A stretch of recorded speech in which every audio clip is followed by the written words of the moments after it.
thoughtless, meaningless communications. And no, at no time has this been more important to talk about than now, because most people spend far too much time not just in meaningless conversation and what they're actually speaking about when they're with another human being, in the presence of another human being, or even on the phone with another human being, but how about all the texting and the social media?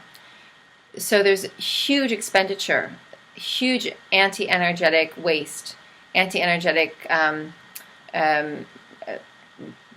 pull, the anti-energetic forces slurping your primal power as you communicate unimportant messages, and as you just expend on texting and social media and all of that.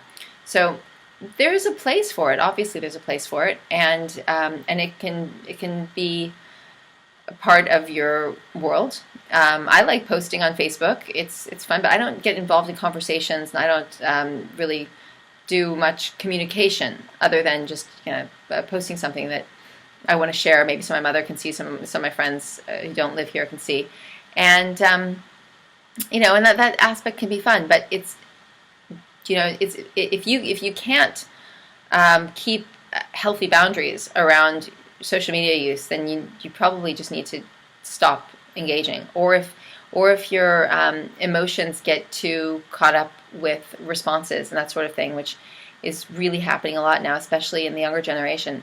And then, of course, all the texting. So it's for you to create new boundaries around that if you don't want to lose more primal power to unimportant communications.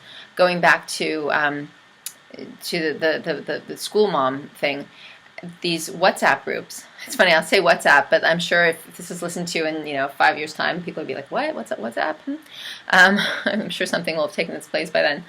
But at any rate, there's these unimportant conversations going on, not to do with specifically what might be needed for the classroom or the child, but just moms wanting to, I guess, feel connected. But this is what's interesting. I think there's this innate sense that people know that their spirits want to be connected, but they're not connecting in a life-generating way. They're connecting in an anti-energetic way.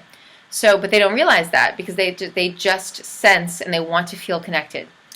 It's natural for us to want to feel connected, but the connection is a much deeper connection. The connection that we're missing is all about the unity of life, is the network of interconnected life force, and that's what we can get into when we get back into our primal power.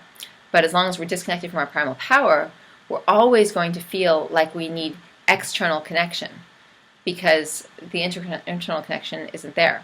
The internet isn't working. The internet is working just fine. But the intranet is upsetting the internet. Anyway, it's all that the threads of connectivity are so important. But it's what is functional connectivity and what is dysfunctional connectivity?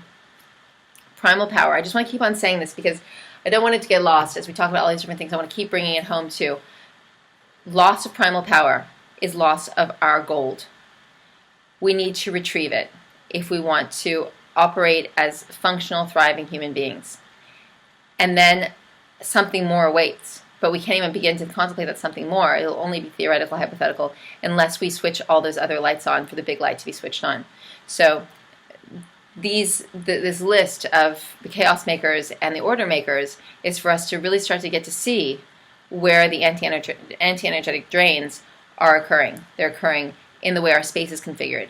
They're occurring in the way our energy is being chaotically disfigured because of anxiety and stress and a lack of a restoring of it through rest.